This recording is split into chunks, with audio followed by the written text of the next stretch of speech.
Y se Hola. van Vamos a esperar a que se sumen todos para poder arrancar.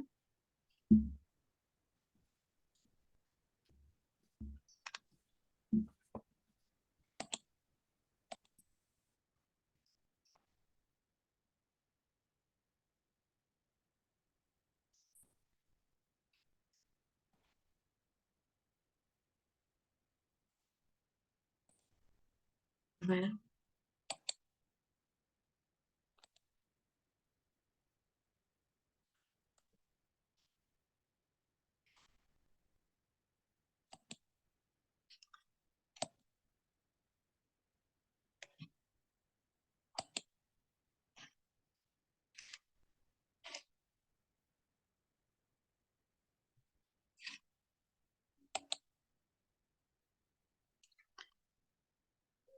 ¿Hay más gente esperando en la sala o esperamos un poquito más porque faltan algunos? Si querés, arrancamos directamente y vamos aceptándolos a medida que vayan ingresando. Dale, arrancamos entonces.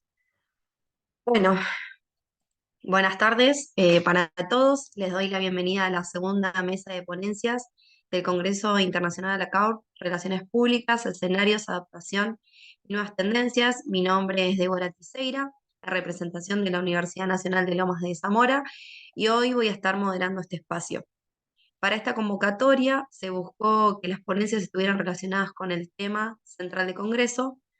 Con este espacio lo que buscamos es contribuir al avance y al desarrollo de la profesión y que a su vez sean de utilidad para enriquecer el debate y promover el intercambio de ideas. Iniciamos con las ponencias, van a tener entre 10 y 15 minutos para poder desarrollar sus presentaciones. Em, lo que le recomendamos a cada expositor y expositora es que puedan prestar atención al tiempo. Igualmente, cuando les quede poco tiempo, yo les voy a ir avisando para que puedan redondear la idea. Vamos a ver quién está, si ya están conectados. Bueno, el primero va a ser Daniel Palomero del Instituto Profesional Duoc UC de Chile, que nos va a hablar sobre la comunicación con perspectiva de género, empoderamiento y desafíos en Chile. Así que Daniel, si estás, ahí te estoy viendo, para que puedas arrancar. Ya, ¿comenzamos nomás? ¿Sí? Vale. Bueno, ya me estaban presentando un poco. Soy Daniel Palomero, relacionador público, mención marketing, magíster en educación. Tengo un par de diplomados y me dedico al área comunicacional ya hace varios años. Particularmente soy director de una agencia de comunicación acá en Chile y quería compartirles esto que es comunicación con perspectiva de género, empoderamiento y desafío en Chile. Partimos con esta idea principal de que vivimos una alegoría de la caverna de Platón como digital ahora. Y esto nos va presentando el desafío entonces de encontrar cuáles son los reflejos, cuáles son estas iluminaciones que tenemos dentro de la caverna y cómo estos obstáculos entonces van generando o van no representando y respetando a la mujer, por un lado, y a las comunidades LGTB+. Entonces, si nosotros vamos analizando esta idea o esta caverna digital, vamos encontrando que a nivel Latinoamérica, pero particularmente en Chile, existe una invisibilización de la mujer, por un lado, y también estas comunidades no se ven reflejadas en lo que son como actores sociales, ¿ya? Si lo ponemos en cuanto a datos, nos damos cuenta que el 24% de las noticias en línea en Chile particularmente son escritas por mujeres, el resto son hombres o no están firmadas por mujeres, ¿ya? Lo cual quizá es un dato que ha ido creciendo durante el tiempo, pero nos ha centrado entonces que finalmente no tenemos una representación desde la escritura en el caso de las narrativas para las mujeres. El 63% de estas noticias también tienen una presencia estereotipada de la mujer que se centra principalmente en que tiene que estar en ciertos ámbitos, ciertos aspectos de la comunicación. Y en el caso particular de las comunidades LGTB+, nosotros vamos a encontrar que el discurso de odio ha crecido un montón. Ha crecido particularmente en Chile, un 13% la comunidad, y los mensajes de odio más de un 100%. ¿Ya? Esto solamente ha sido superado a nivel latinoamericano por Ecuador, ¿ya? Que es el país en Latinoamérica que más ha crecido su discurso de odio. Entonces, bajo esta representación tenemos que la mujer, no solo en medios digitales, sino que en medios transversales, tenemos una representación muy negativa, y que las personas transgénero o de otra categoría, nosotros vamos a encontrar que tiene una presencia de menor del 1%, lo cual la hace virtualmente invisibles, ¿ya? Quizás en el caso argentino tenemos como la crónica que es bastante cruda con respecto a los titulares. Acá en Chile tuvimos varios periódicos que han sido bastante duros con la presencia de la mujer, muy misóginos y todo, y que esta representación entonces, si bien es sesgada, también es negativa. Entonces, para el desarrollo de esta idea, acá un par de datos que van en la línea de lo que estábamos hablando. La presencia de la mujer solamente se centra en algunos aspectos particulares, celebridades, el tema de farándula, por ejemplo, el tema de dar el tiempo, el clima, tiene que tener la presencia de una mujer. Y en el caso, por ejemplo, del discurso de odio de Llorente Taiwán, tenemos acá el dato que en particular entre 2019 y 2022 el discurso ha ido creciendo de odio, particularmente motivado por aspectos políticos, por esta vuelta como a la derecha que ha tenido Latinoamérica, y que finalmente ha promovido discursos bastante polarizados, ¿ya? Si nosotros vamos analizando entonces esta falta de representación positiva, se va a traducir finalmente en una cobertura sesgada de las noticias. Las noticias, por ejemplo, sobre femicidio tienden a minimizarse, la violencia de género tiende a caricaturizarse, y finalmente se hablan temas que son importantes para estas comunidades, no siendo representadas de forma controversial y de forma tabú, ¿ya?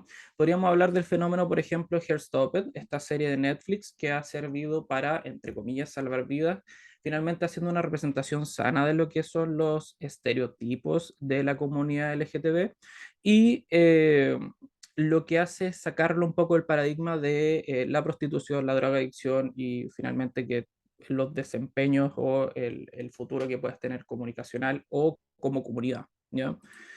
Entonces, bajo estos aspectos, si no tenemos una representación positiva desde el aspecto comunicacional o como stakeholders o como público, como lo estemos analizando, si es dentro de la organización o fuera de la organización, tenemos una suerte entonces de una representación que no genera una sociedad justa, no genera una sociedad amplia, sino que más bien tenemos una sociedad distorsionada que es consumidora de esta representación negativa. Entonces, esto se ve reforzado por la comunicación y en particular los medios digitales. Los medios digitales a través de algoritmos y medios sesgados. ¿Cómo lo vamos a visualizar? Un poquito más adelante les voy a mostrar por qué en particular, y esto va generando entonces una realidad que va disminuyendo la presencia o va eh, mostrando una visión sesgada de lo que finalmente son estas no representaciones. Entonces, estos algoritmos que se están vinculando entonces con social media van a estar favoreciendo este sistema de refuerzos más bien desde lo personal, pero que van a estar siendo validados también por un otro, ya que muchas veces podríamos caer en el caso que son bots, pero también que son discursos que van fomentando entonces esta polarización comunicacional que a ninguna entidad, a ninguna marca le conviene, ¿ya?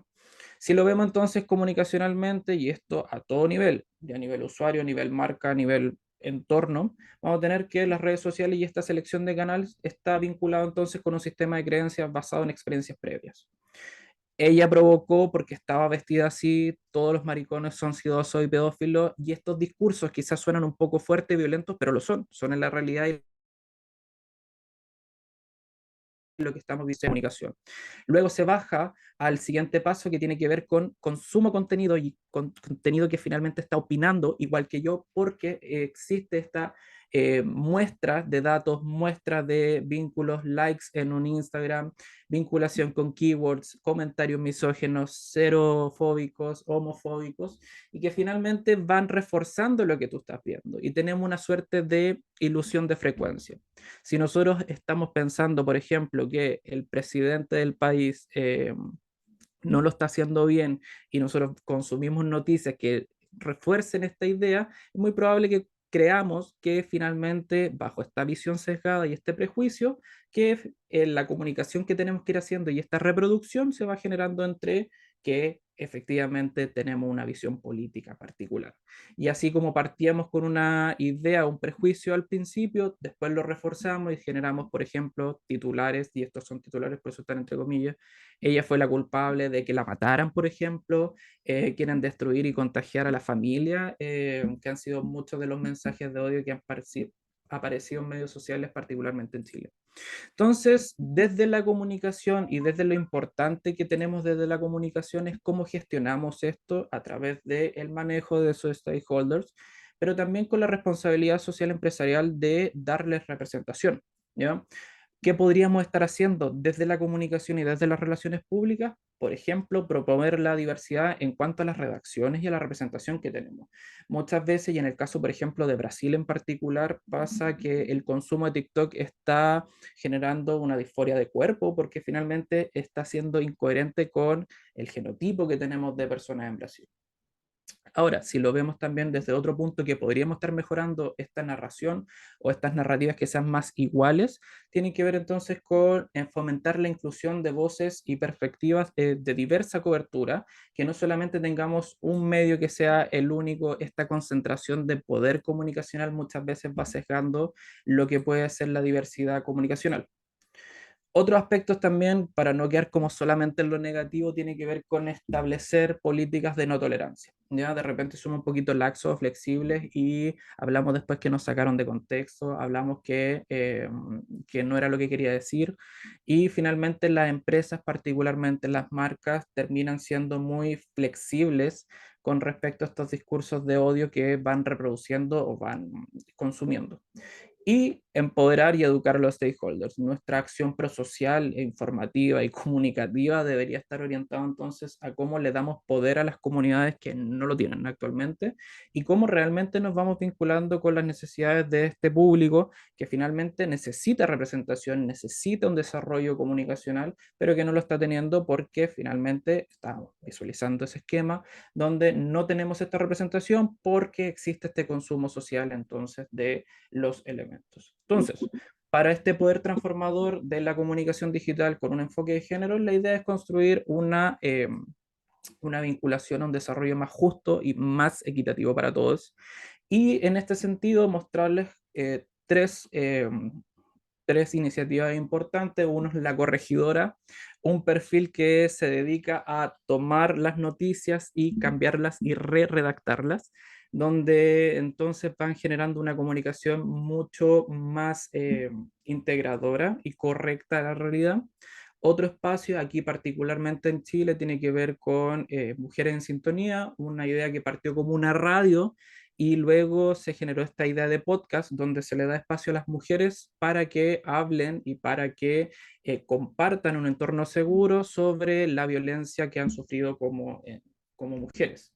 Y el último, que aquí es parte del orgullo personal, se llama Conversando, que tiene que ver entonces con este espacio de acercar a las comunidades LGTB+, a, eh, a lo que es el aula, a acercarlo a la academia, y ya llevamos 8 versiones, viene una nueva en camino, que ha sido un espacio entonces de acercar a todas las comunidades que no tienen voz, que sí son parte de un entorno comunicacional, llevarlos a áreas un poquito más, ya más profesionales y acercarlos sobre todo para los futuros profesionales que tenemos formando.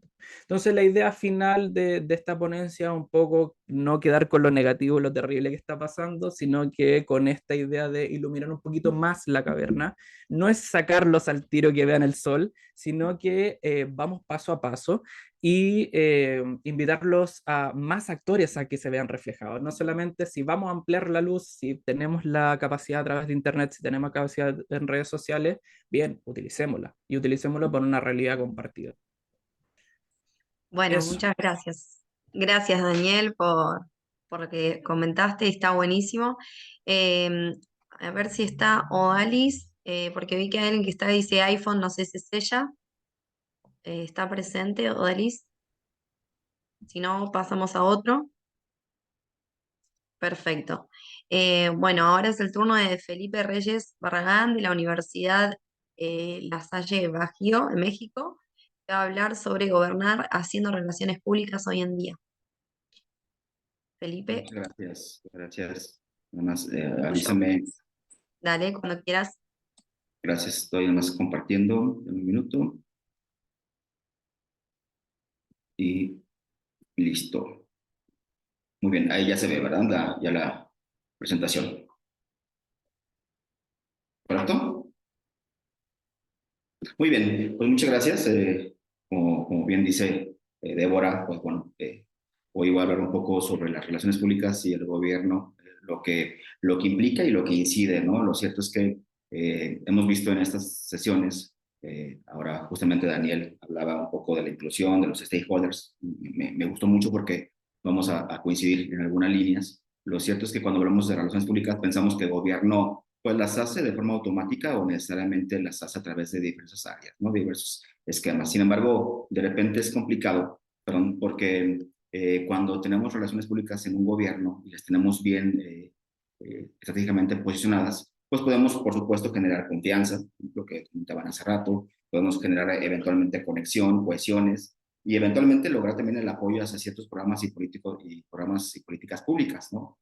Y lograr que quizás podamos tener respaldo o apoyo o quizás también menos detractores. Pero también es cierto que cuando hablamos desde el gobierno y las relaciones públicas, tenemos que tomar en cuenta que ahora se exige, y es necesario hablar desde ese punto, tanto la transparencia como la rendición de cuentas. Entonces, bueno, cuando podemos lograr tener comunicados, acciones, estrategias que tengan como base tanto la rendición de cuentas como la transparencia, pudiéramos eventualmente disminuir un poco la desilusión o quizás el desencanto de ciertos públicos o ciudadanos al no cumplirse ciertas expectativas. También es cierto que un gobierno no necesariamente va a lograr que toda la población esté de acuerdo con algo, pero eventualmente pudiera lograr que tenga cierta opinión o, por supuesto, cierta confianza o credibilidad.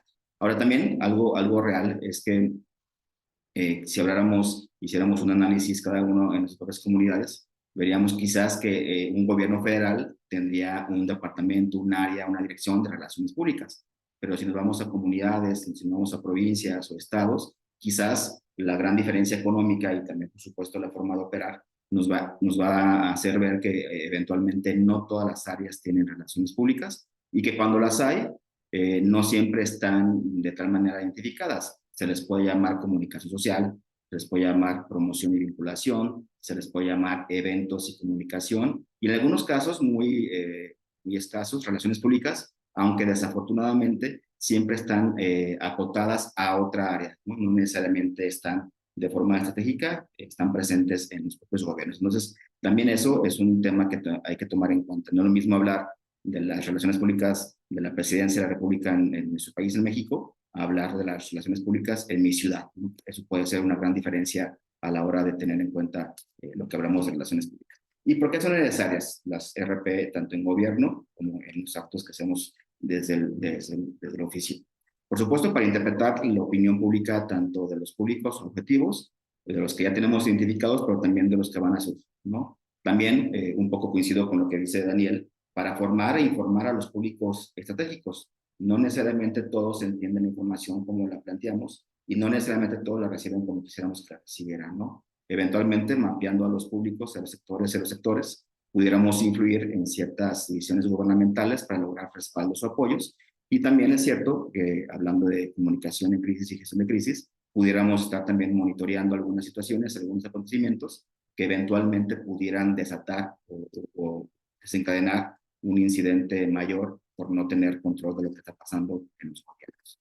Ahora, también es cierto que cuando un gobierno no establece de forma estratégica y de forma concienciada lo que son las relaciones públicas, eventualmente, aunque sea muy popular, aunque sea un gobierno que tenga la aceptación de un gran porcentaje de la población, eventualmente sus políticas y sus programas pudieran verse afectados, ¿no?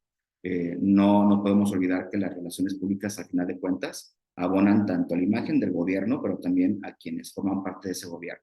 Y si bien es cierto que hablando de funcionarios de alto nivel, un presidente, un gobernador o gobernadora, una alcaldesa, un concejal, pues también las relaciones públicas ayudan justamente a los demás involucrados, ¿no? A los funcionarios de segundo o tercer nivel, que eventualmente también forman parte de ese gobierno y que también requieren al final del día también tener cierto posicionamiento y cierto estatus. Dice Verónica Ballesteros, una directora de cuentas corporativas de Infosol, una página de relaciones públicas, que dice que mientras más disponible está la información, tanto de asuntos públicos como de interés público, pues va a ayudar justamente a que el público o el ciudadano pueda tomar decisiones políticas y eventualmente pueda tener una imagen más precisa de lo que está pasando en el gobierno. Y aunque puede parecer muy fácil, puede parecer muy sencillo, ¿no? Lo cierto es que cuando tomamos en cuenta o tenemos en cuenta que las relaciones públicas abonan a la imagen del gobierno, pues va a ser mucho más sencillo entender que lo que estamos haciendo desde las áreas pertinentes van a tener una trascendencia que no necesariamente puede ser notada inmediatamente, pero sí va a tener un impacto en inmediato, ¿no? Ahora, también algo que tomamos en cuenta es que eventualmente el manejo de las expectativas cada vez es más complejo, ¿no? Los ciudadanos tienen una alta expectativa en el cumplimiento de las promesas, pueden ser en campaña o puede ser un dicho en algún evento que haya dicho algún funcionario. Eventualmente son expectativas que también son a veces poco realistas, inalcanzables. Por eso también es importante que desde las relaciones públicas se pueda comunicar de forma realista, ¿no? Lo que se puede hacer, lo que se puede alcanzar y eventualmente también decir lo que no podremos lograr, pero cómo lo podemos subsanar a través de otro programa, de otra acción, de otra política, ¿no? Mientras más tengamos en cuenta esto, la gestión eficaz de las expectativas del público o del ciudadano, pues podemos de alguna forma disminuir eventualmente la decepción y quizás hasta la desilusión. Pero bueno, ¿cómo lo hacemos entonces para generar tanto la confianza y la aceptación entre los diversos públicos, los stakeholders, y por supuesto, cómo gestionarla, ¿no? Un gobierno al final de cuentas tiene que comunicar y tiene que servir a todos. Pero lo cierto es que la mejor manera, ¿no?, menos la más funcional, es justamente la gestión eficaz de los grupos de interés. Todos los gobiernos tenemos grupos de interés definidos, identificados, y algunos que se están formando, que se están cohesionando, derivado de otras acciones o otros intereses. Tomamos en cuenta que los grupos de interés, al final de cuentas, van a ser parte fundamental tanto de un gobierno como de sus políticas, pues hay que identificarlos, hay que comprender sus intereses, sus necesidades, sus miedos, sus intenciones, y eventualmente poder trabajar con ellos generando propuestas, tanto de interés común, pero también de interés general, ¿no? Y la gestión de los públicos o los grupos de interés en realidad va más allá de influir en las actitudes, en los apoyos, en las decisiones, en las acciones. Eventualmente lo que buscamos es construir, ¿no?, como parte de las acciones de relaciones públicas, relaciones a largo plazo que eventualmente nos permitan hacer cosas más interesantes. Y bueno, también hay que saber, en función de los grupos de interés, cuáles son las diferentes motivaciones que pueden llegar a tener en un tema que puede ser relacionado o en el cual se pueden ver involucrados, tanto en la parte de derechos, ¿no? Si algunos quizás grupos de interés pueden verse afectados por un tema legal, por un tema jurídico, si estamos en temas de campaña, en tiempos electorales, eventualmente va una opinión política y quizás también un interés, ¿no? Temas de creencias religiosas, si se pueden ver implicadas en alguna política pública, en alguna propuesta que queramos lanzar, pues eventualmente eso va a salir y va a ser una parte importante de la toma en cuenta, ¿no? El tema del conocimiento y la demografía, lo cierto es que está comprobado que mientras más conocimiento haya de un tema, habrá quizás más apoyo del mismo.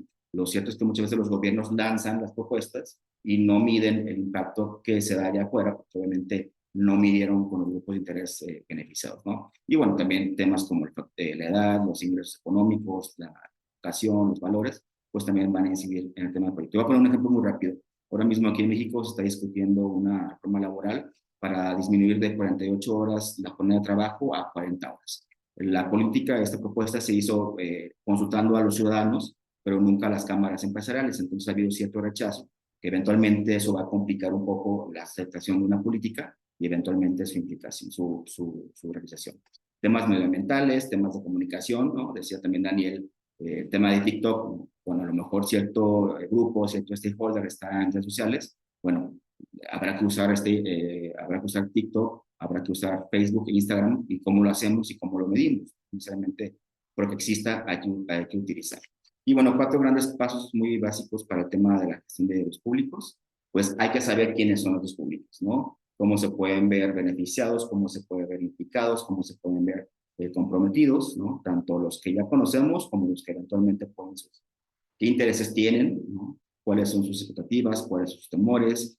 Si son públicos pasivos, activos o reactivos, cuáles son sus intereses, cómo los podemos eventualmente agrupar en función de su nivel de influencia y en función de su nivel de poder o de liderazgo, ¿no? Y también, aunque suena un poco complicado, también priorizar en función de las acciones y campañas que queremos lanzar como gobierno, cuáles grupos de interés pueden ser como un trampolín justamente para poder incidir en una mayor cantidad de públicos y eventualmente en una mayor cantidad de ciudadanos y ciudadanos, ¿no? Para lograr quizás la aceptación social de una política, de un programa o de una reforma a la ley.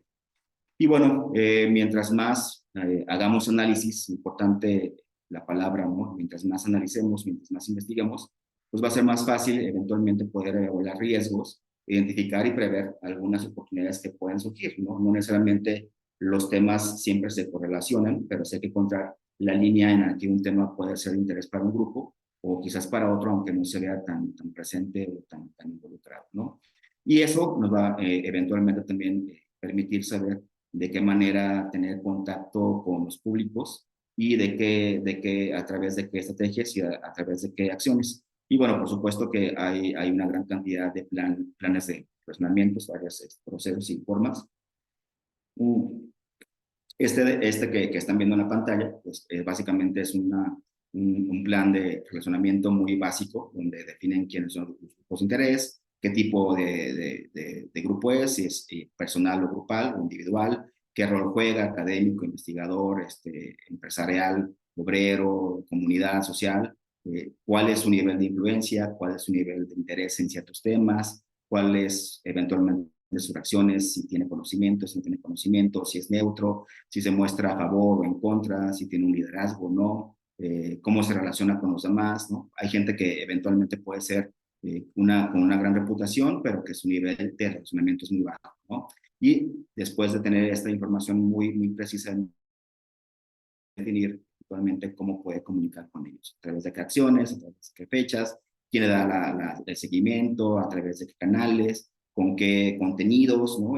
Como decíamos hace un par de láminas, no necesariamente un joven se va a informar a través de redes sociales, no necesariamente un adulto mayor lo va a hacer a través de medios tradicionales. Cómo encontrar justamente esos voceros, a esos perfiles que eventualmente pueden llegar a comunicar mejor y de formas más precisas. Y bueno, esta es una forma en la que gobiernos ahora estamos haciendo relaciones públicas a través de la gestión de los públicos. Y digo, no es que no existiera, sin embargo, a veces los gobiernos creen mucho en lo que perciben, lo que sienten, pero no necesariamente conocen a los públicos y no siempre los identifican de forma clara y precisa, ¿no? Y bueno, ya para cerrar, pues algo que tenemos muy en claro es que los públicos son de quien nos trabaja, ¿no? Y eventualmente también de quien nos cuida, de quien nos atiende y sobre todo de los gobiernos que los entienden. Pues, bueno, les agradezco mucho el espacio, les dejo mis datos, seguimos en contacto. Muchas gracias. Muchas gracias, Felipe, por tu presentación. Bueno, seguimos con Alfredo Urbina, de la Universidad de las Américas de Chile, que va a hablar sobre la importancia de la inclusión digital de las personas mayores en Chile en entornos de organizaciones con servicios digitales. Alfredo, Bien, sí. Bueno, cuando muchas quieras, gracias. Sí, gracias, Débora, por tu presentación y gracias a todos los asistentes y por la invitación en el día de hoy. Bien, bueno, mi nombre es Alfredo Urbina, yo también soy relacionador público con mención en marketing de Duoc y bueno, actualmente estoy finalizando mi doctorado en Ciencias de la Comunicación en la Universidad Católica de Chile. Y le estoy, esta conferencia, bueno, me estoy conectando desde Estados Unidos, estoy en mi pasantía en la Universidad de Kansas, así que desde acá estoy.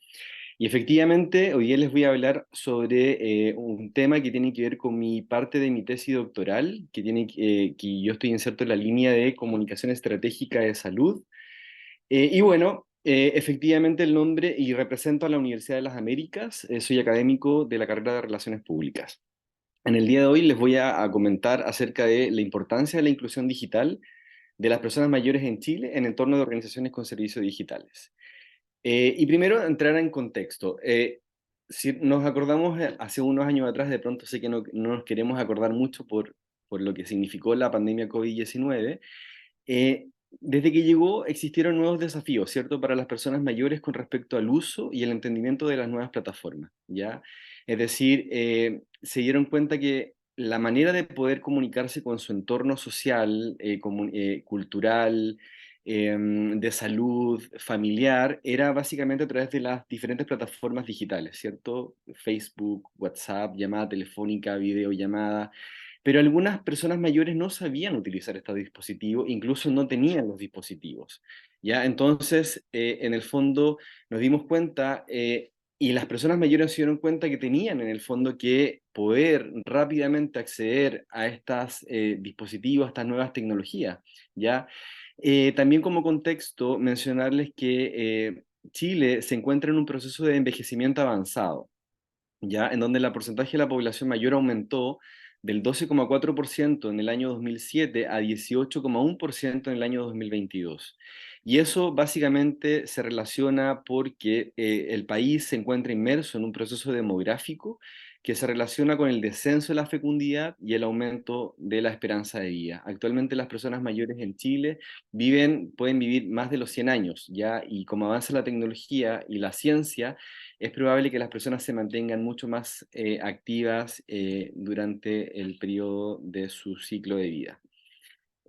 También como antecedente mencionarles que, bueno, en la sexta encuesta que también se lanzó hace poco de calidad de vida en la vejez, eh, arrojan diferentes, en el fondo, usos del celular, pero también es importante mencionar que existe un efecto positivo, ¿cierto?, entre el uso de las tecnologías de la información y la comunicación en la salud física y mental de las personas mayores, ¿ya? Porque eleva su percepción de autoeficacia en su participación y además que reduce el aislamiento, ya que es un escenario a veces común durante la vejez. Ya el aislamiento básicamente se produce por diferentes circunstancias, ¿cierto? Pero básicamente, como estamos insertos y como el contexto tiene que ver con las plataformas digitales, muchas de las personas mayores todavía están comprendiendo este uso. Ya acá podemos ver en la encuesta que las personas mayores por lo general utilizan el celular principalmente para comunicarse por mensaje o llamadas de chat a través de WhatsApp, y que podemos ver, por ejemplo, en un bajo porcentaje, si bien es cierto, ha crecido el acceso y uso de Internet y telefonía celular, las personas todavía hacen pocos trámites por Internet, ya por diferentes razones, que ya lo vamos a ir viendo y vamos a ir viendo cómo esto también puede afectar a la salud de las personas mayores, ya con respecto al acceso, entendimiento, alfabetización digital, entre otras variables. Podemos ver que también la participación de las personas mayores se ve representada también en función de la edad, ¿ya? Es decir, las personas que tienen entre 60 y 69 años, vemos que la participación es mucho mayor en comparación a las personas de 80 y más años, ¿ya? Por ejemplo, las personas mayores usan Internet desde el celular, computador y tablet para ver diferentes actividades. Acá las más representativas, por ejemplo, la usan para usar el banco a través de Internet. Ya, acá, por ejemplo, también vemos que las personas buscan información de salud para hacer compras por Internet, pero es un menor nivel, ¿ya? Y eso se produce por diferentes razones, y ya lo vamos a ver. Uno de los problemas de investigación que en el fondo podemos darnos cuenta tiene que ver con las brechas digitales, ¿ya? Estas brechas digitales podrían conducir a un mayor aislamiento social de los adultos mayores, ¿ya? Sobre todo que actualmente los servicios de las organizaciones depende de la tecnología. Si bien es cierto, nosotros en relaciones públicas o en comunicaciones estratégicas o comunicaciones, vemos que los contenidos que se abordan por lo general son de ChatGPT, son de inteligencia artificial, son de los chatbots como estrategias de comunicación, pero nos olvidamos muchas veces de este grupo o stakeholders que son realmente importantes para la sociedad, porque estas personas muchas veces no entienden a qué es lo que significa un chatbot o la inteligencia artificial conceptualmente incluso, ¿ya? No quiero generalizar, pero sin embargo es un tema no menor. En el fondo, el existir brechas digitales, lo que puede producir una autopercepción de la soledad, que básicamente la soledad es definido como un estado emocional aversivo, experimentado subjetivamente, y que está relacionado con la percepción de necesidades íntimas y sociales insatisfechas. Ya acá, por ejemplo, el hecho de comunicarse con una organización, ya sea de salud, pública o privada, a través de medios digitales, muchas veces produce un mayor aislamiento social y asimismo, en su defecto, o un aumento del sentimiento de soledad, considerado como un problema de salud pública, según la Organización Mundial de la Salud. En el fondo, y también cuál es el problema, que si bien es cierto, las personas mayores en la actualidad ha habido un aumento el uso del celular, el smartphone y la conexión a Internet, y también sus accesos, sigue en aumento la autopercepción de soledad, pasando desde un 44% en el año 2019 a un 49% en el año 2022. El sentimiento de soledad está relacionado con diferentes problemas de salud que se relacionan, por ejemplo, con la ideación suicida, con la depresión, con la ansiedad, etc. Entonces, lo que está ocurriendo es que el sistema social está generando diferentes estrategias digitales, pero para poblaciones que quizás excluye a las personas mayores. Si bien es cierto, a lo mejor se piensa en poblaciones adultas o jóvenes, pero no se considera en el diseño de sus interfaces al grupo de las personas mayores y sus diferentes características. Entonces, las preguntas de investigación tienen que ver en relación a cuáles son los problemas y las causas para una mayor conectividad y comunicación con el entorno social y organizacional, lo que podría generar un mayor aislamiento social y aumentar el sentimiento de soledad. La metodología de la investigación se utilizó, el tipo de estudio es un estudio cualitativo y básicamente se realizó un estudio descriptivo de la revisión de la literatura. ¿Ya? Esto básicamente tiene que ver más bien con el estado del arte de la situación en relación el uso de las tecnologías de la información y la comunicación con el sentimiento de soledad y sus efectos en la salud. ¿Ya? Acá, por ejemplo, se revisó una literatura de artículos científicos internacionales y chilenos e informes que abordan la relación entre el uso de las TIC, ¿ya? Y los efectos en la salud, principalmente enfocado al sentimiento de soledad. Entonces, yo para poder, en el fondo, establecer las causas y las problemáticas de una mayor conectividad y comunicación social y organizacional de las personas mayores, utilicé la teoría de los determinantes sociales de la salud para explorar las causas y las problemáticas más representativas de una falta de mayor conectividad y comunicación social, cultural, organizacional y de salud. Los determinantes sociales de la salud se dividen según los contextos socioeconómicos y políticos que vive un país, los determinantes estructurales y posición socioeconómica, y los determinantes intermedios que pueden afectar finalmente el resultado de salud. ¿Ya? Por lo tanto, la relación encontrada entre el uso de las tecnologías de la información y la comunicación y la soledad más representativa según estos determinantes en función de la revisión de la literatura a nivel cualitativo fueron los siguientes. En relación a las determinantes estructurales que se relacionan con el contexto socioeconómico y político, que son mecanismos estructurales que generan la estratificación social y la posición socioeconómica. Si bien es cierto, es importante mencionar que muchas veces el uso de las tecnologías de la información y la comunicación, es decir, el acceso al celular o el entendimiento, una mayor literacia o alfabetización digital, se relaciona muchas veces con el nivel socioeconómico de las personas mayores y se relaciona también con el nivel educativo, ¿ya? Acá, por ejemplo, uno de los determinantes estructurales encontrados tiene que ver más bien con un estudio que realizó la OCDE ya sobre el uso de Internet, ya en el cual el promedio de uso de Internet y de penetración de Internet es del 71%, que es la media. Ya en Chile está a un 52% en comparación a la OCDE. Eso en el fondo significa que existen todavía diferentes barreras en las cuales la conexión a Internet no es general. Para todo grupo de personas. El otro determinante estructural encontrado tiene que ver con la cultura, las normas y los valores sociales que se relacionan con cómo percibe la sociedad a las personas mayores. Ya estos conceptos se relacionan básicamente con el edadismo, que tiene que ver con la discriminación por edad y los estereotipos asociados a la vejez, que pueden afectar básicamente a la población mayor en su motivación para acceder a los dispositivos digitales, ya que según el Observatorio del Envejecimiento UC, hay una discriminación al segmento C+, como que no son capaces.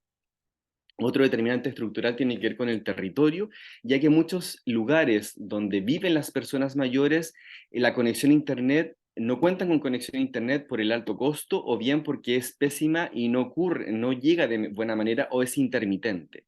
¿Ya? Esto sucede principalmente en los territorios rurales donde viven las personas mayores o en algunas partes de la región metropolitana que también en algunas comunas la señal de Internet no llega y es muy mala.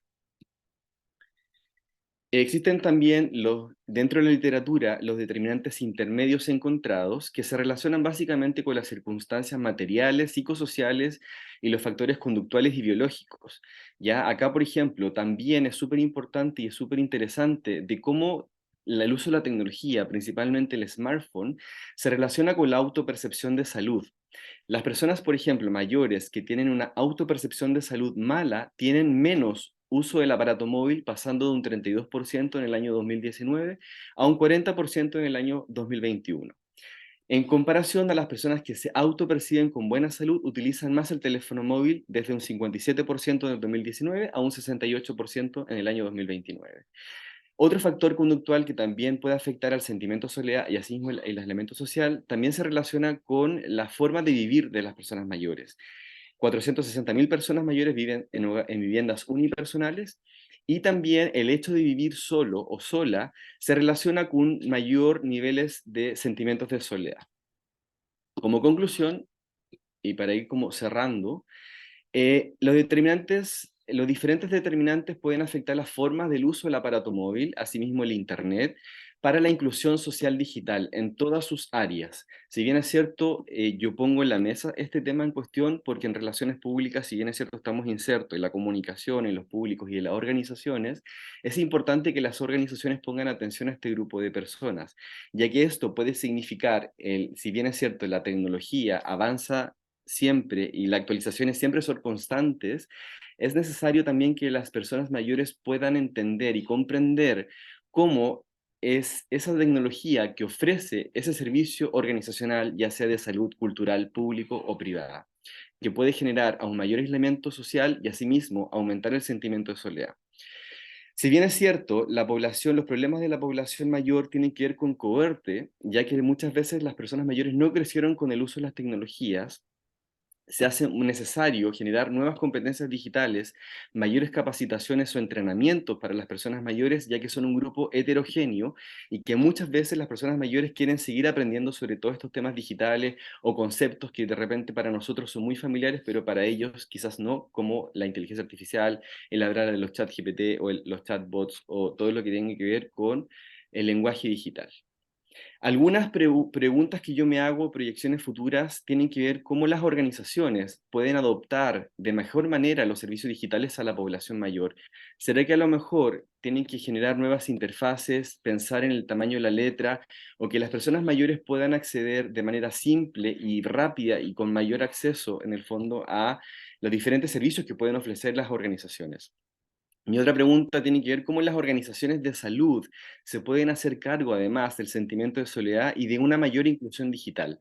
Si es a través de acompañamiento, si es a través de diferentes mecanismos que puedan atender de forma de la atención centrada en la persona mayor. ¿Serán a lo mejor los propios familiares que tienen que buscar formas más adecuadas de comunicación con sus seres queridos, en este caso las personas mayores? ¿Serán que los proveedores de dispositivos móviles, es decir, aquellos que venden, por ejemplo, los celulares, los computadores, o que en el fondo desarrollan o que venden dispositivos, establecer sistemas de interfase más amigables con el segmento de la población? Por ejemplo, que cuando las personas abran, no sé, o compren un producto digital, puedan saber de forma fácil cómo poder entender y comprender el uso de ese dispositivo. Acá están las referencias. Muchas gracias. Muchas gracias, Alfredo, por tu presentación. Bueno, seguimos con Beatriz Lord, no sé si se encuentra. ¿No está? Bueno, Patricia Bustamante Marín, perdón, no está tampoco. Seguimos. Kelly Jans Jacom, tampoco. Y Cristian Martín Reyes Hidalgo, bueno, no se conectaron, tal vez tuvieron algún inconveniente. Estamos abiertos a cualquier pregunta que le quieran hacer a los expositores, así que si alguno tiene una pregunta, aprovechemos que tenemos tiempo. Eh, no sé si alguno quiere, puede abrir su micrófono o ponerla por el chat. ¿Alguno tiene una pregunta?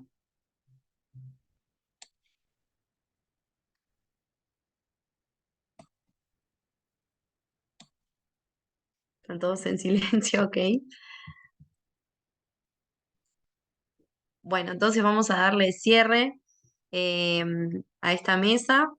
La verdad que los temas muy interesantes para ponernos en práctica y también para pensar. Ahí vi que levantaron una mano, si tienes una pregunta, Alfredo. Y yo creo que quizás como Dale, para romper el hielo, que dale, parece, dale, bueno, buenísimo.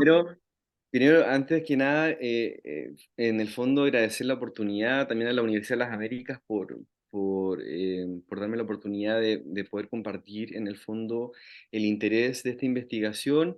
A mí me parecieron súper interesantes tanto de Felipe como de Daniel sus presentaciones. Creo que, por ejemplo, temas de perspectivas de género o también como desde México, que aborda las relaciones públicas, y bueno, Argentina también, que he ido escuchando también en algunas ponencias. Daniel, mi pregunta tiene que ver para ti, porque me pareció súper interesante todo este abordaje que mencionas como estos grupos desatendidos, asimismo como son las personas mayores, que también se considera un grupo desatendido. Daniel, tu investigación, la sigues desarrollando, la sigues desarrollando respecto a cómo los medios de comunicación, quizás principalmente los diarios o la prensa, están marcando a los grupos LGBTIQ+, o básicamente es un primer acercamiento sobre una idea de investigación, y frente a qué teoría quizás tú la estás trabajando.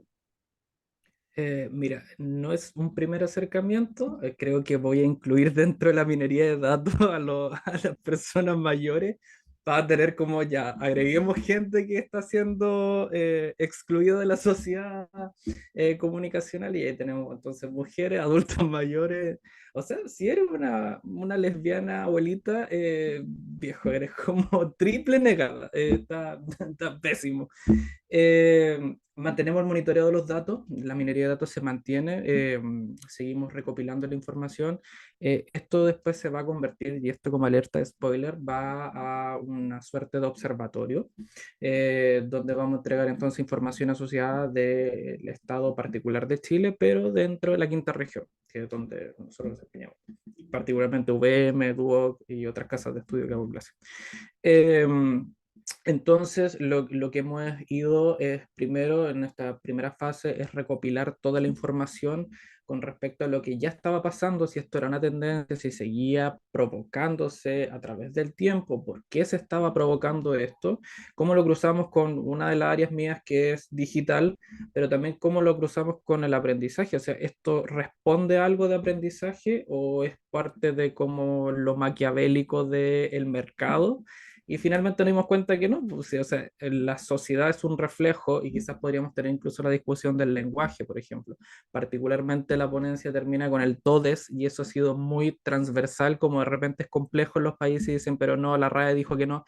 Pero la comunicación es dinámica, la sociedad es dinámica, y si no la forzamos un poquito a cambiar, las cosas que se pueden ir mejorando son perfectibles, finalmente no lo tenemos. Entonces, la recopilación de datos va por efectivamente seguir leyendo titulares horribles, seguir leyendo cómo se va poniendo a la mujer que es la pareja de, y no el valor porque es una doctora, porque es un médico, etcétera.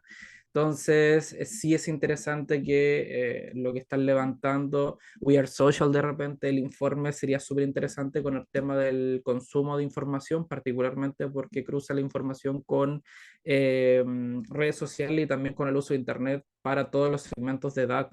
El que está en Chile disponible del 2020, desde este año, también te podría servir como parte de la investigación. Eso. Súper. Gracias, Daniel. Y qué bueno que estés desarrollando como esas temáticas, me parece súper, súper interesante. Buenísimo, muchas gracias. ¿Alguna consulta, alguna pregunta que tenga algún otro participante? Yo te la devuelvo. Pregunto de vuelta. Buenísimo. Esto está pensado para, ya está dentro del marco de la candidatura a doctorado y todo, está siguiendo el LinkedIn entre medio. Eh, Esto se está pensando como levantamiento de información, se está pensando como algo tangible, quieren llevarlo a una propuesta, llevarlo a temas políticos, hagamos lobby para los abuelitos, ¿cómo lo has visualizado como desde lo operativo? Disculpando, si venimos del Duoc tenemos que pensar en lo táctico. Eso. Sí, gracias, Daniel. Primero, mencionar que a las personas mayores no les gusta que le digan abuelitos, porque sienten que de pronto también los minimizan y muchas veces ellos dicen, oye, pero yo no soy abuelito tuyo, yo soy abuelito de mis nietos específicos. Lo otro, mira, es súper interesante tu pregunta, Daniel. Esta primera presentación era porque fue una publicación que también tuve y saqué una patita para presentar en el Congreso de hoy. Era mi estado de la situación actual de la literatura, es decir, qué nos está diciendo la literatura. Y en función de eso, yo en la actualidad recogí los datos y estoy acá en la Universidad de Kansas, en Estados Unidos, analizando los datos que extraje allá en Chile de un grupo. Mi metodología es una metodología mixta, es decir, apliqué unas encuestas sobre uso de celular, frecuencia e internet, y también sobre el sentimiento de soledad, también lo medí a un grupo de personas determinadas, y en la siguiente etapa lo que hice fue básicamente analizar datos cualitativos, es decir, generé focus group y entrevistas a personas mayores, y estoy en ese proceso de análisis de la actualidad, estoy en ese proceso de análisis, y lo que yo que voy a dar a conocer y tengo que comunicar los datos también en conferencias y quizá en publicaciones, tiene que ver básicamente con dar a conocer cuál es la relación entre el uso de las tecnologías y el sentimiento de soledad de las personas mayores en Chile. ¿Ya? Y básicamente es como dar a conocer también información relevante para la generación de políticas públicas, efectivamente, que a lo mejor tengan que ver con la inclusión digital de las personas mayores, también para dar a conocer a los proveedores tecnológicos de las diferentes necesidades que pueden tener las personas mayores en base al acceso a estos dispositivos. Y ya como mencioné, hay muchas personas también por temas de fragilidad que tienen problemas de la visión o tienen la visión mucho más limitada. O bien de pronto se dan cuenta que el celular tiene las letras muy pequeñitas, ¿ya? O las interfaces son muy complicadas, ¿ya? O de repente les dicen, oye, no tienes que bajar tal cosa. O también ocurre con los medios de comunicación, de repente en programas de televisión que lo transmiten, no sé, por YouTube, y hay personas mayores que de repente quieren participar y comentar por YouTube y dar su opinión, no saben cómo conectarse, por ejemplo, cómo alinear lo que está ocurriendo en el YouTube con su perfil.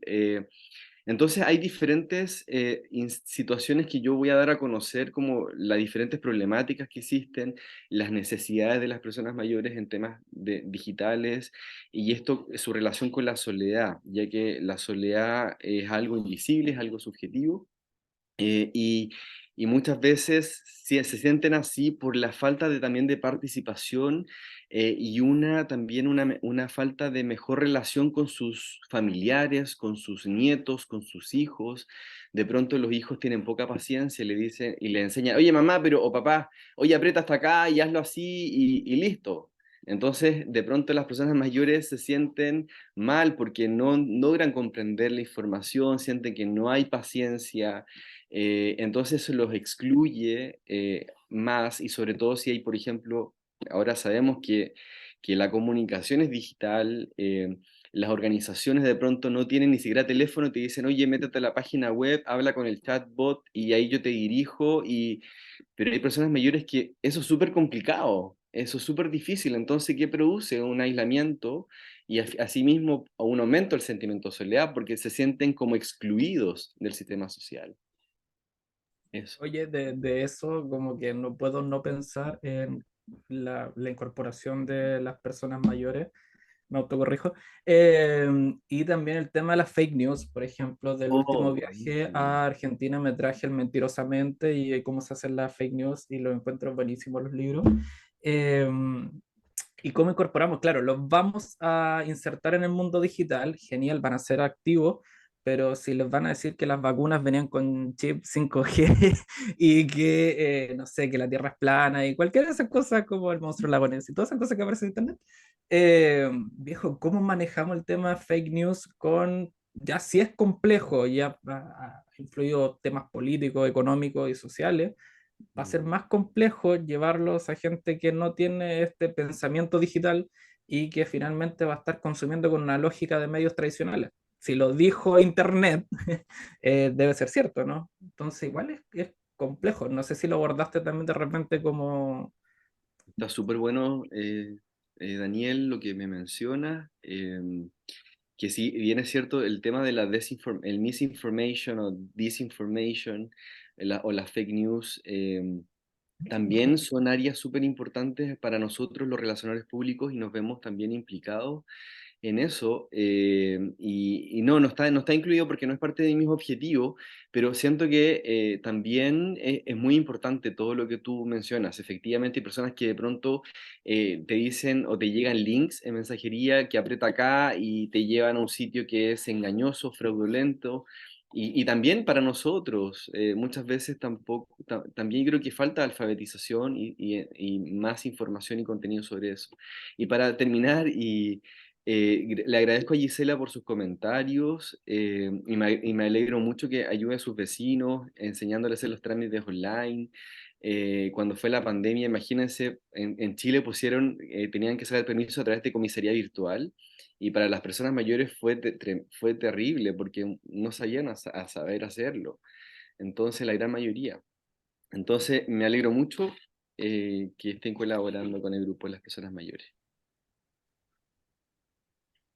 Buenísimo, muchas gracias. Ahí se conectó Paula Andrea Velázquez, em, que ella está a poder exponer con Patricia Bustamante.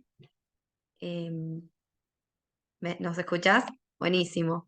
Sí, Ellos van a señora, por hablar aquí de estoy. Senior Apps, el mundo a un clic de distancia, así que, bueno, te damos la bienvenida y te damos el lugar para que puedas exponer.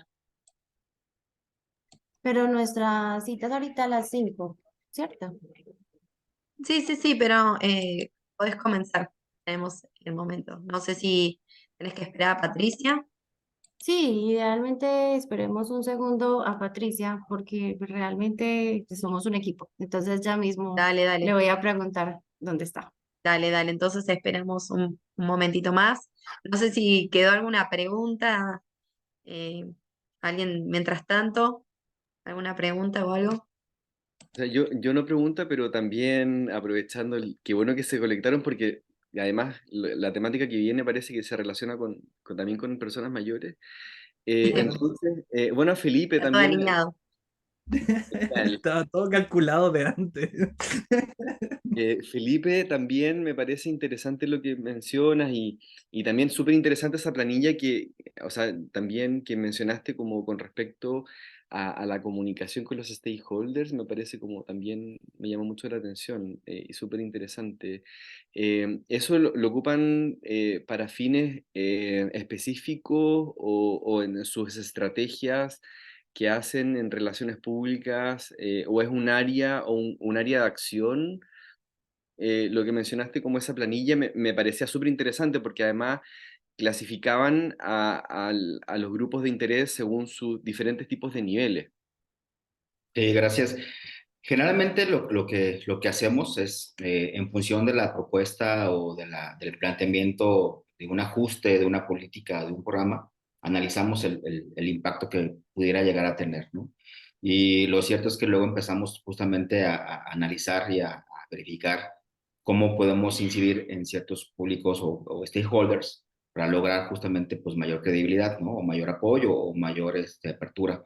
No se hacen todas las políticas, no se hacen todas las propuestas, porque obviamente eso implicaría un gran departamento. También no lo dije en la presentación, pero la gran realidad es que en los gobiernos, el que hace relaciones públicas, hace comunicación, hace eventos, es community manager, y más en provincias pequeñas. También un gran tema. Pero lo hacemos más bien en temas o tópicos que van a ser un poco complicados, y que sí requerimos el apoyo de la comunidad a través justamente de la intervención de los stakeholders o de los públicos, por ejemplo, lo que decía, ¿no? De las mujeres o de las personas de la tercera edad. A lo mejor si buscamos llegar al masivo, pues vamos a perdernos, pero si llegamos a través de las asociaciones, de los liderazgos naturales que existen en esos sectores, puede ser mucho más sencillo eventualmente lograr un respaldo o quizás si no hay respaldo, al menos evitar el golpeteo, porque también es cierto que no todas las políticas eventualmente van a ser del agrado y del gusto de todos los grupos y por supuesto de los ciudadanos, ¿no?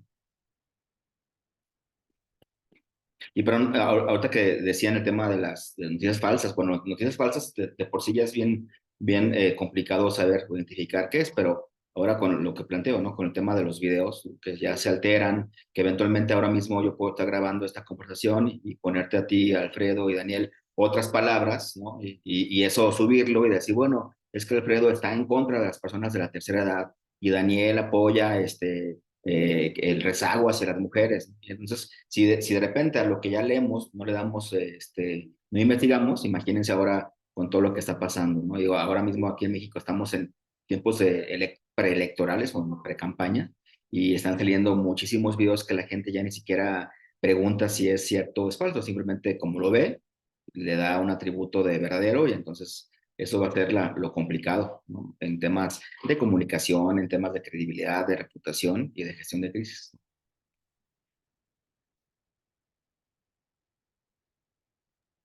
Buenísimo, súper interesante lo que están hablando. Bueno, ahí se pudo conectar otro expositor más. Paula, no sé cómo estás, si esperamos un poquito más, le damos el pie a otro. Débora, si lo podemos hacer, sí, porque realmente lo que me dice Patricia es que viene en camino en un taco, en un trancón. Ok, Entonces, pues sí, lo perfecto, podemos hacer perfecto. así sin ningún problema, claro que sí. Dale.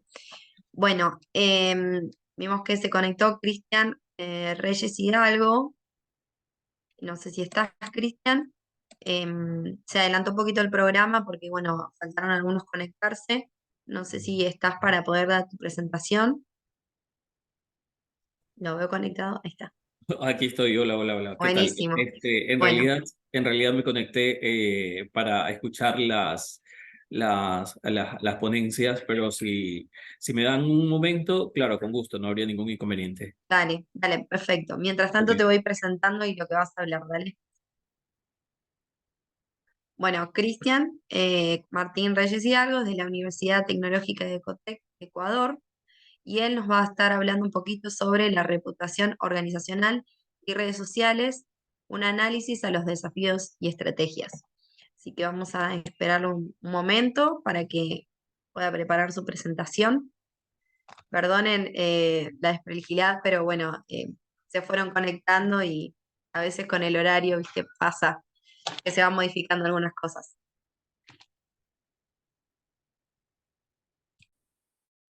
Bueno, Cristian, cuando estés listo, puedes arrancar, no hay problema.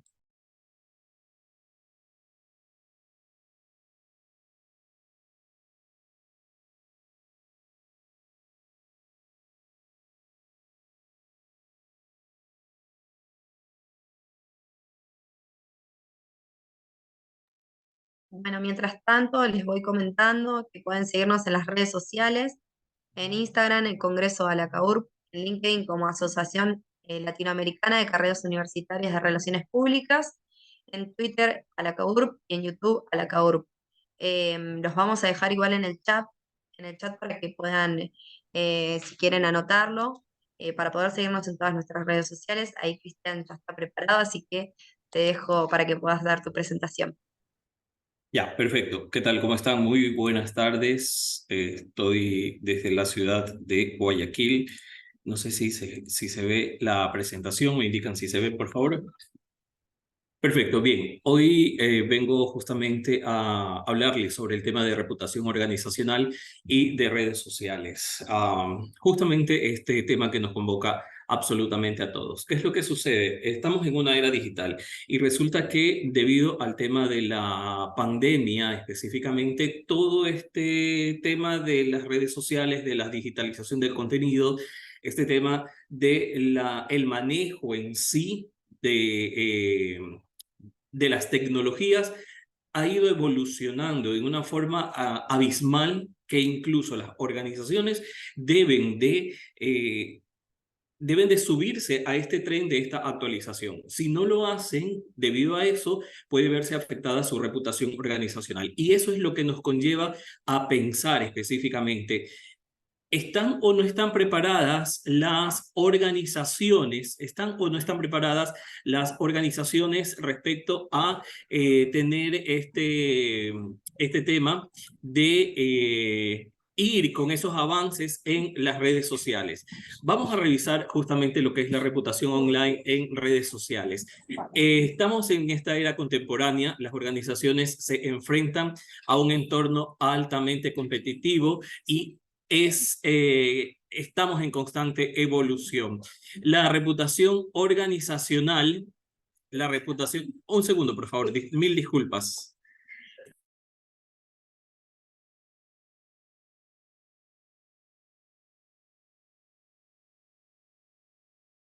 Lo siento, muchísimas gracias, disculpas nuevamente. Bien, estamos en un tema muy competitivo y estamos en constante evolución. La reputación organizacional se ha convertido ¿en qué? En un activo intangible de las empresas. Entonces, en un activo intangible de las empresas, me están pasando una noticia, lo siento mucho. Estábamos participando como universidad en un concurso justamente de marketing y me están indicando que hemos sido seleccionados y que hemos ganado. Entonces, por eso es la emoción desde la Universidad de Ecotec, desde San Borondón, que se genera en este momento. Mil disculpas. Vino mi coordinadora académica a darme esa noticia porque el grupo que estábamos liderando ha ganado en los premios EFI. Entonces, es la primera vez que participaba como docente liderando un equipo y bueno, nuestros estudiantes también han demostrado todas esas habilidades que han podido aprender desde las aulas. Una vez más, mil disculpas, pero bueno, les comparto también desde acá, desde la Universidad de Ecotec, desde San Borondón, Ecuador, esta grata noticia. Bien, les decía, vamos a retomar entonces el tema de la reputación online en las redes sociales. Tenemos sin duda alguna que estar actualizados y tenemos que estar capacitados justamente. Y esta investigación, este artículo científico nos lleva a repensar eso. ¿Están o no están las organizaciones preparadas para manejar el tema a nivel digital? ¿Están nuestros comunicadores, nuestros periodistas preparados para eso? ¿O qué es lo que ellos están analizando? El objetivo de este trabajo justamente es analizar esos desafíos que enfrentan las empresas, las organizaciones, al construir su credibilidad institucional en el ámbito de las redes sociales. Pero no solamente analizarlo, sino repensar si las estrategias que se han venido desarrollando han sido efectivas a lo largo del tiempo y sobre todo si esas estrategias las trasladamos a redes sociales, van a seguir funcionando o necesitamos reajustarlas, pero también para implementar y gestionar y preservar esa identidad corporativa como reputación, como ese activo intangible. Y es por eso que nos hemos visto en la necesidad de realizar este estudio sistémico buscando bibliografía que ya está publicada. No estamos hablando de otra cosa más que ver qué es lo que los autores han mencionado, comprender cuáles son estos desafíos que nosotros como comunicadores, que desde el área de relaciones públicas vamos a tener para enfrentar, ¿por qué no una posible pandemia en los próximos días, en los próximos años? Saber si las estrategias que se han utilizado hasta el momento han o no han funcionado. En ese sentido, vamos a revisar, por ejemplo, los conceptos básicos de lo que es reputación organizacional. Y Rubio, Jiménez y Mercado, 2017, nos decía que el uso organizacional de la reputación corporativa concierne directamente a las relaciones de la organización con sus grupos de interés, con los stakeholders, y a su vez esa puesta en valor y exige definir y integrar la suma de los activos intangibles que posee una organización y comunicarlo a sus públicos. La línea de comunicación debe ser completamente directa con estos grupos de interés, porque debemos a nivel organizacional recordar que como relacionistas públicos, como organización, como empresa, estos grupos de interés, estos stakeholders son los que van a estar comunicándose de forma directa con ese público externo, mantener esa comunicación externa. Y ellos son un importante nexo para posicionar nuestra reputación y nuestra marca en el mercado. Asimismo, hablamos sobre el tema de redes sociales. La reputación, sin duda alguna, es un constructo muy complejo en este momento, y la percepción que tienen estos grupos, estos stakeholders, también va a incluir elementos como, por ejemplo, lo que es credibilidad, lo que es confianza, lo que es integridad, lo que es responsabilidad social, entre otros elementos que se tienen como marca, que se tienen como reputación organizacional, aunque estos dos elementos o componentes son completamente diferentes. Una cosa es la marca y otra cosa es la reputación organizacional. De ahí que se hace necesario ahondar y analizar específicamente como objeto de esta investigación esos desafíos. ¿Cuáles son esos desafíos? Una amplitud que tenemos en este momento y la velocidad de difusión. Toda la información que manejamos a través de las redes sociales, sin duda alguna, se difunde completamente rápido. Y esto puede ir en doble vía. Por un lado, puede beneficiar a la empresa como su reputación, pero por otro lado, si no es bien manejada esta información, también puede generar una crisis. Estamos hablando de amplitud de información, velocidad con la cual nosotros estamos enviando esta información a través de las redes sociales. Hablamos de un carácter bidireccional. Resulta que las organizaciones todavía hay, y me hace muchísimo ruido el hecho de que hay algunas empresas, algunas organizaciones e incluso las mismas instituciones públicas no utilizan esta gran herramienta que es el carácter bidireccional. Se emiten mensajes y del otro lado no hay quien responda.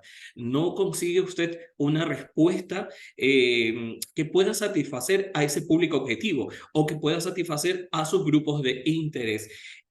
¿Se tiene, dicen, el control sobre la información? Sí, pero cuando ya está la información en redes sociales, no existe esa comunicación de doble vía que debería de existir normalmente. Y recordemos que los grupos de interés, nuestros públicos objetivos siempre requieren información. Siempre están requiriendo, nos exigen como empresa, nos exigen como organización, como relacionistas públicos, una mayor responsabilidad por parte de las organizaciones al momento de generar información. Asimismo, tenemos importantes desafíos. Dentro de ellos estamos hablando de la construcción de una imagen o de una reputación sólida que debe de estar basado en ¿qué? En esa reputación que está construida como base sus valores sólidos, sus principios, y aquí juega mucho el papel de tener claro cuál es la misión, cuál es la visión de una empresa, de una corporación. Hablamos de la gestión activa de las redes sociales. Hace un momento les decía y reflexionaba sobre lo importante de tener esa comunicación bidireccional, esa forma profesional de gestionar las redes sociales para que desemboque en una buena reputación organizacional y esa respuesta rápida ante cualquier tipo de crisis. Una crisis organizacional, sin duda alguna, puede aparecer en cualquier momento y debemos de estar preparados porque no hay fecha, no hay hora, no hay día que se pueda presentar una crisis. Y si no están preparados, tanto el personal de la empresa como la empresa propiamente dicho, sin duda alguna, esa crisis va a golpear y va a golpear fuertemente la reputación de esta organización. Las redes sociales han ayudado o han influido, mejor dicho, muchísimo en este tipo de acciones, que puede ser un efecto dominó, a favor o en contra. Y nos pueden ayudar a tener una visibilidad, una exposición positiva o negativa, asimismo una retroalimentación instantánea, otras cosas que también podríamos analizar entre lo que es redes sociales, lo que es reputación organizacional es la forma en la que cuando existe algo ya subido a las redes sociales, se puede viralizar de una forma tan impresionante, tan rápida, no solamente en mi circunscripción, en mi localidad, sino incluso llegar a nivel internacional. Así como hay casos de análisis de reputación organizacional en redes sociales negativos, también hay casos de un buen manejo de redes sociales, de un buen manejo de estrategias implementando herramientas tecnológicas, y en donde se ha podido observar un resultado positivo en el tema de gestión de crisis. Por ejemplo, a continuación les traigo algunos ejemplos que son de conocimiento público, pero sería muy bueno, siempre sirven de análisis, y cuando he dado taller respecto al tema de manejo de crisis, siempre hago reflexionar también a nuestros estudiantes en lo importante que es estar preparados. Hablamos de la campaña de Dove. La campaña de Dove, que se llama Real Beauty, lanzó esta campaña en redes sociales. Fueron tantos los comentarios positivos debido a que se promovía, ¿qué cosa? Esa autoaceptación por parte de ese público.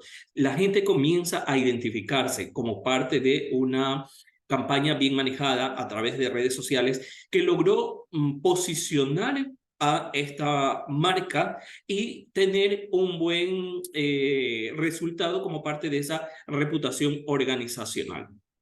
También tenemos el caso de Twitter. ¿Qué pasa con Twitter? Elon Musk, todos conocemos cómo maneja el tema de las redes sociales, a veces muy polémico, a veces no. Entonces, es un usuario muy activo, que podemos ser cualquiera de nosotros. Sin embargo, detrás de él también hay una gran marca. Ha causado grandes controversias, hay volatilidad, por así decirlo, incluso en el precio de las acciones de esta red social debido a lo que él publica o deja de publicar en su red social. Y por último, algo que también nos llama la atención y sobre todo a esta hora es la campaña de McDonald's. Nuestra comida, sus respuestas. Escuchar siempre a nuestro público, a nuestros grupos de interés, es muy oportuno. ¿Por qué? Porque la escucha activa, que es un elemento básico de la comunicación, no solamente se debe de generar en esa comunicación interpersonal, sino que también debemos de saber escuchar de forma activa a través de las redes sociales. Saber qué es lo que está leyendo, qué es lo que está pensando, qué es lo que desea nuestro público objetivo. Esto nos lleva a concluir, a tener varias conclusiones. Estamos en un mundo donde la información fluye constantemente a través de estas redes sociales. La reputación organizacional se ha vuelto, si bien es cierto, un activo intangible, pero también se ha vuelto algo vulnerable ante la opinión de estos públicos de interés. Pero debe de ser algo muy valioso, que no debe de perderse el norte. Las organizaciones deben de reconocer la importancia que es y tener una buena presencia en redes sociales, porque esto le ayuda a fomentar su reputación organizacional, pero desarrollando buenas estrategias efectivas que se logren posicionar y que se queden sobre todo en la mente de ese público objetivo, que se aborden de una manera proactiva esa interacción entre la reputación, las redes sociales, le va a ayudar a tener un mejor posicionamiento para poder prosperar en ese entorno digital. Estas prácticas, lecciones relevantes, los ejemplos que estaba dando hace un momento por parte de diversas organizaciones, también buscan fortalecer esa imagen corporativa en esta era de las redes sociales, en donde solo basta, ¿qué cosa? Un celular. Solo basta un celular para yo poder tener una buena o no reputación organizacional. Y las organizaciones, sin duda alguna, deben de enfrascarse, enfocarse sobre todas las cosas en tener a sus aliados, no solamente los stakeholders, sino también en tener a sus mejores aliados, que son sus empleados. Manejar esta reputación desde su comunicación interna, desde sus empleados, tener una capacitación con sus empleados, decirles cuán importante es el manejo de la reputación y que ellos sean, como les solemos decir acá en el Ecuador, esos embajadores de esa empresa, de esa marca, para que ellos, a través de las redes sociales, implementando una buena estrategia, también ayuden con el posicionamiento de la reputación organizacional, de esa credibilidad que se hace tan necesaria en este momento. Bueno, muchas gracias, Cristian, por tu presentación. Vamos a seguir con Patricia Bustamante Marín y Un Paula gusto. Velázquez, que están, sí, ¿no? Sí, señora, ya estamos por aquí las dos. Buenísimo, buenísimo. Entonces van a hablar sobre Senior Apps, el mundo a un clic de distancia. Son del Politécnico Gran Colombiano de Colombia. Así que cuando quieran pueden arrancar.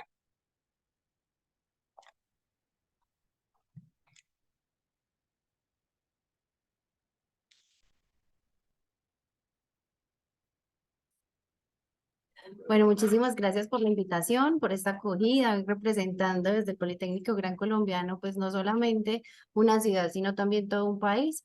Queremos contarles una experiencia que tuvimos precisamente donde pudimos aplicar muchos conceptos de la comunicación estratégica y de las relaciones públicas, que realmente es lo que nos convoca en este encuentro académico. Voy a compartir pantalla, les agradezco si me confirman cuando ya la estén viendo.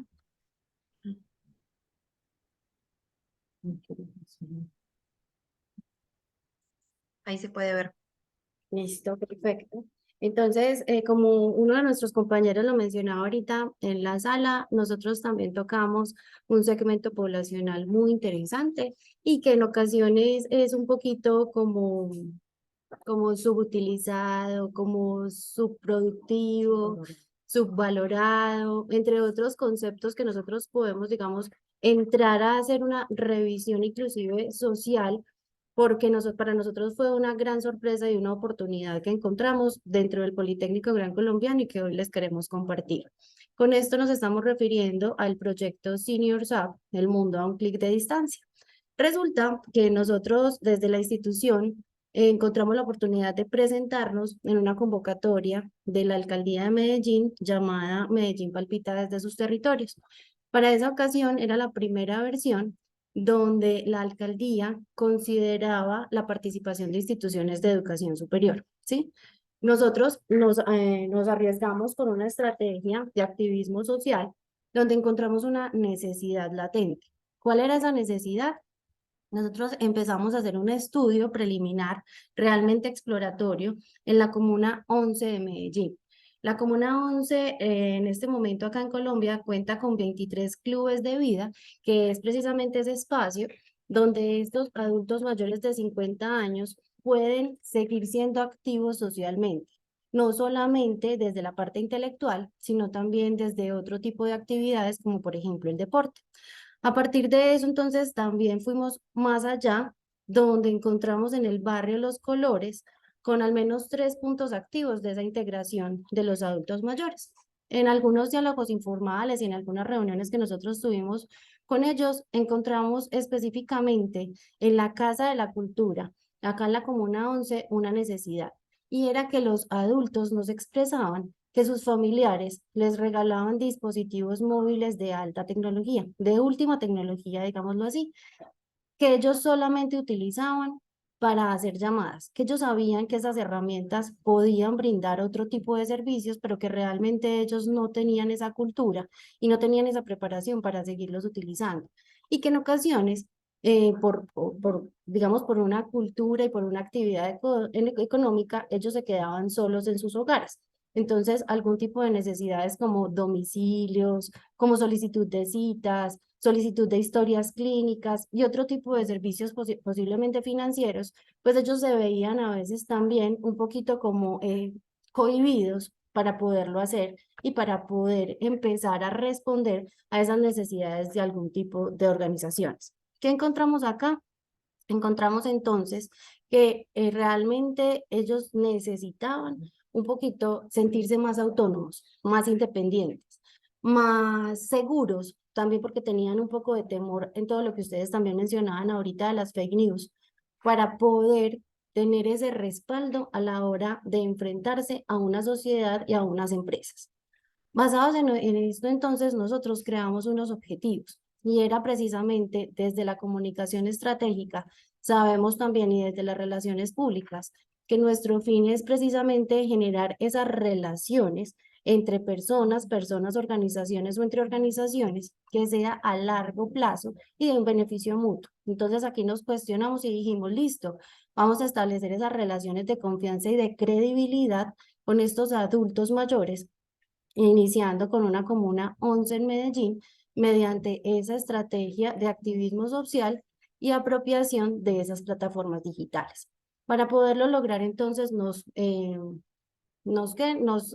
basamos en dos logros, digamos, específicos o dos objetivos.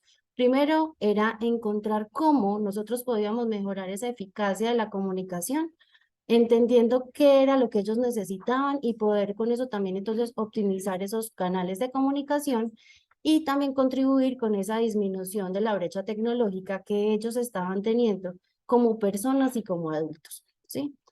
Mi Patri, ya estás por aquí. Adelante. Sí, buenas tardes. Disculpen que tuve varios problemas.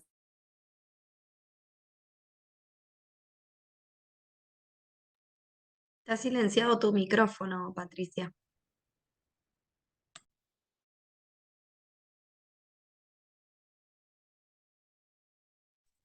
Tuve varios problemas técnicos, me disculpan. Agradezco de nuevo esa acogida y también esta espera que han tenido para nosotros. Retomo esto que decía mi colega Paula, señalando un aspecto que nos parece fundamental en este tema del relacionamiento y que tiene que ver precisamente con el mundo de la vida.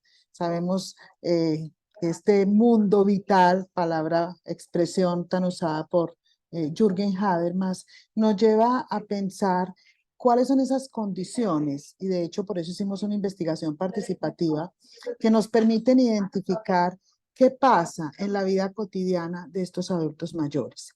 No se trata solamente de poder acceder a la tecnología, sino de poder relacionarse con sus pares, también con otras generaciones, y en este sentido la experiencia más significativa tiene que ver precisamente con eso.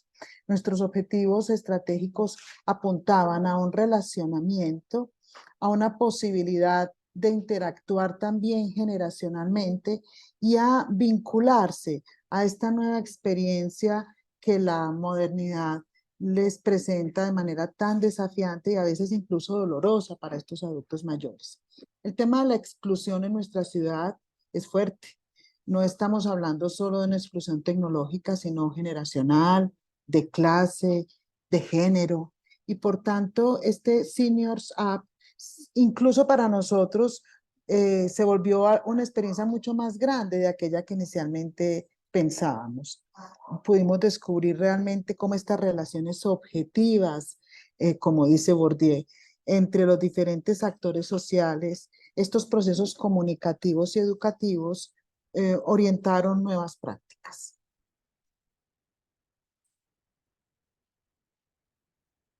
De hecho, en la metodología, como ustedes pueden apreciar aquí en pantalla, buscó que tuviese un diseño fenomenológico donde, como sabemos, existen diversas formas de conocer la experiencia cotidiana.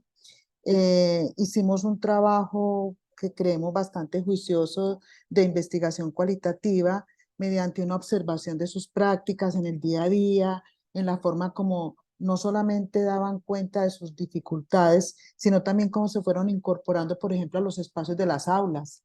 Había entre ellos adultos mayores que habían sido profesores de colegio, incluso hasta de universidad, y después de más de 15, 20 años no pisaban un aula. Por tanto, esta observación, articulando también con entrevistas a profundidad, nos ha permitido, junto con ellos, ir identificando nuevas necesidades para poder proceder no solo a recopilar las necesidades, sino a una intervención y a una incidencia.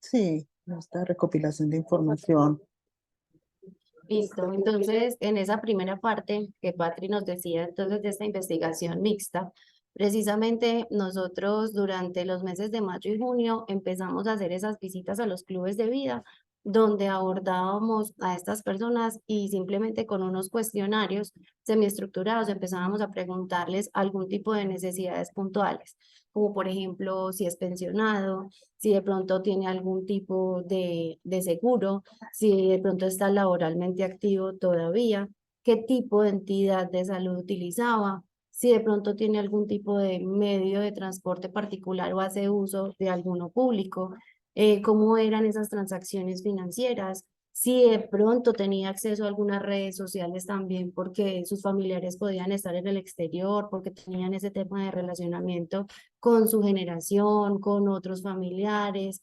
qué tipo de servicios les gustaría empezar a usar, un poquito también desde el diseño, de pronto que necesitaran algún tipo de medicamento para poderlo solicitar a una farmacia, qué juegos les gustaba de pronto empezar a utilizar en sus dispositivos móviles, porque recordemos que a ellos también les gusta entretenerse, ¿cierto? Entonces todo el tema del ajedrez, de las damas, ya lo encontramos digitalizado y posiblemente también podían acceder a él y encontrarse de otra manera. A partir entonces de esa recopilación salió como resultado cuáles eran esos temas que más les interesaban y desde ahí nosotros hicimos como una especie de diseño pedagógico. ¿Qué pasa entonces con ese diseño pedagógico? Nosotros pensamos que desde la comunicación estratégica tenemos unas características que debemos siempre apuntarle y adaptarlas a eso.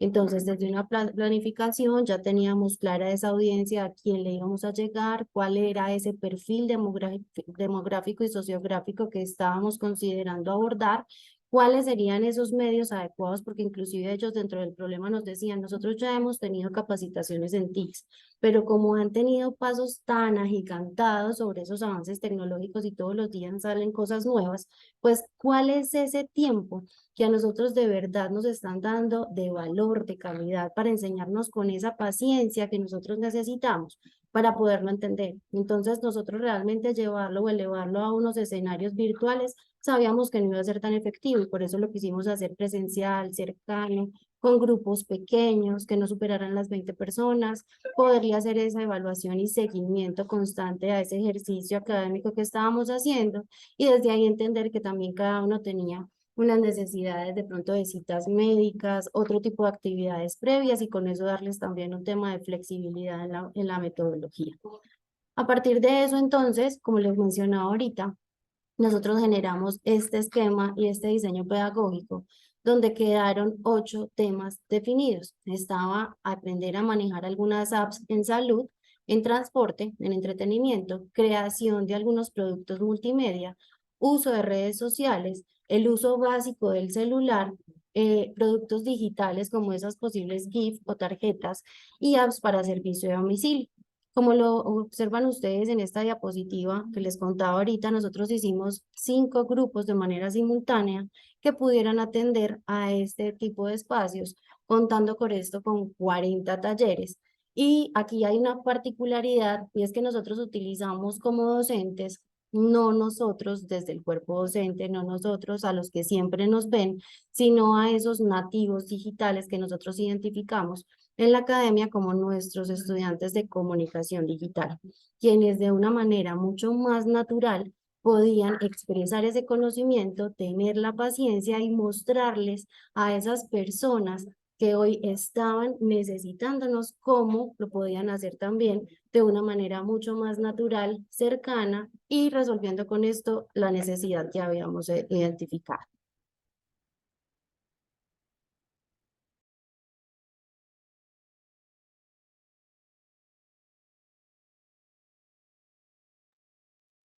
Está cerrado el micrófono, Patricia. Hay algunos resultados que son precisamente evidencias que hemos presentado de cara también a la convocatoria, que teníamos una responsabilidad enorme también a nivel público y que podemos indicar acá.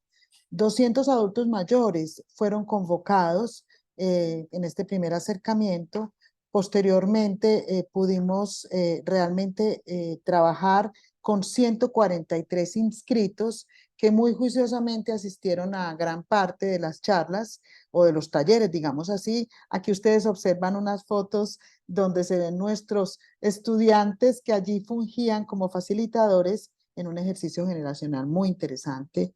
Y finalmente certificamos 88, por supuesto, con una serie de condiciones que tenían que ver con la asistencia y las prácticas que desarrollaron. Se hicieron 40 talleres, como lo decía Paula, pero además hemos continuado en un ejercicio de incidencia precisamente para que estas narrativas que ya provenían de ellos pudieran tener una repercusión en la comuna, en este espacio territorial que ellos habitan y que es de incidencia de nuestra universidad. Y por tanto se grabaron 6 podcasts que ahora han sido divulgados a través de Poliradio, que es nuestra emisora institucional, pero también a través de la 11 Radio, que es la emisora de nuestra comuna. Asimismo, hemos podido continuar en la construcción de historias porque también nos interesaba ver, y me acordaba de Sandra Mazzoni, esta nuestra fantástica profesora argentina, que dice cómo la comunicación estratégica es un encuentro sociocultural. Y por tanto, hemos podido ver que a partir de estas habilidades, estas competencias que nuestros adultos mayores han ido adquiriendo, ellos mismos ahora quieren contar sus historias, mostrar la relación con el territorio, evidenciar cómo cada uno de ellos no solo es, digamos, un receptáculo de nuevos saberes, sino que es todo un aprendizaje de 60 años de vida que empiezan con mucha más serenidad a comunicarnos. Por tanto, somos muy optimistas en poder continuar en esta experiencia. De hecho, también acá hay unos tips y de pronto podemos hacerle escuchar algunos de los testimonios en el tiempito que nos queda.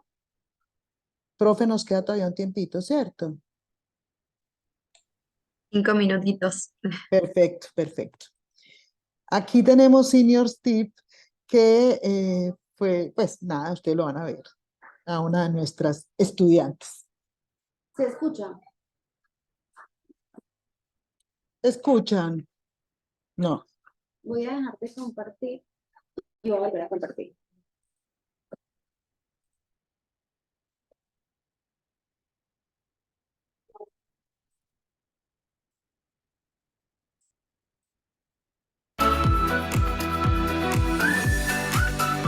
¿Sabías que existen diferentes aplicaciones para crear nuevas tarjetas, nuevos diseños para todas las ocasiones? Mi nombre es María Elvira Sierra Posada, tengo 67 años y vivo en la ciudad de Medellín. Hoy vengo a hablarles de aplicaciones como Canva, donde puedes realizar tarjetas para cumpleaños, fiestas y demás motivos. Lo primero que debes de hacer es abrir la aplicación. Y ahora es muy sencillo. Tú arrastras, encuentras el color, el diseño, la forma y la realizas.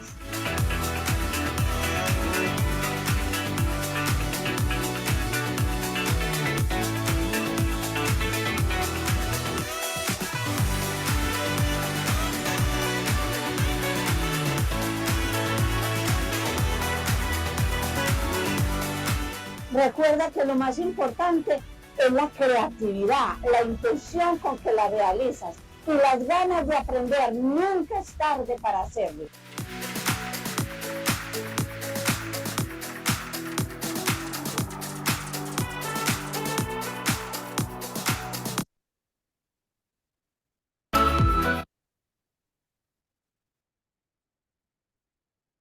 Y bien, testimonios como este son muchos. Ahora estamos preparando un documental que pensamos socializar en la comuna. Y por supuesto esta experiencia, si bien es todavía modesta, creemos que es replicable en otras comunas de nuestra ciudad. Quisiéramos terminar con unas reflexiones que tienen que ver precisamente con esta mirada estratégica en los procesos de relacionamiento con estos actores sociales. Una primera es este binomio comunicación-educación, que lo descubrimos como un potencial enorme porque hemos identificado precisamente esos códigos comunes y esa mediación tecnológica que potencia estas narrativas de las que hablábamos hace un rato. Señalar sin duda que las relaciones públicas y esta mirada estratégica del relacionamiento pues ha posibilitado una interacción social mucho más fuerte, y una cosa que me parece muy importante es cómo realmente un clic, el mundo a un clic, realmente fue importante para estas personas. Darse cuenta que conectarse con sus parientes en otros lados del planeta, pero también con los más cercanos, dio vida a algunos que realmente estaban en situaciones también emocionalmente difíciles. Por otra parte, esta praxis estratégica siempre de una mirada crítico-social en este ámbito político en el cual estamos viviendo hoy en Colombia, hace que la universidad se haya volcado de una manera nueva al barrio, a las casas, a los clubes de vida, y en ese sentido, pues, lo consideramos muy valioso. Y, por supuesto, terminamos con algo que tanto tiempo hemos escuchado de la aldea global, porque lo experimentamos acá, en esta aldea de Medellín y de nuestros barrios. El mundo se acercó a nuestros jóvenes también y a nuestros adultos mayores, con esta posibilidad de existir desde la palabra, ¿no? Que esto me parece clave. Muchas gracias. Muchas gracias por su presentación. Bueno, muchas gracias a todos y a todas por participar de este espacio. Les comentamos que las ponencias completas se recompilarán en una publicación digital aprobadas en las actas del Congreso con la debida propiedad intelectual de cada autor y autora. También recibirán un certificado y una mención especial por haber participado. Y bueno, por último, no se olviden de seguirnos en las redes de la asociación que están ancladas en el chat. Y bueno, los invito y las invito a participar de la última actividad del Congreso, que es hoy a las 19 horas. De mi parte los libero, muchas gracias por cada presentación. La verdad que fue excelente cada tema, me llevo muchas cosas, así que bueno, muchas gracias a todos, que tengan una excelente tarde. Gracias, feliz tarde. Gracias.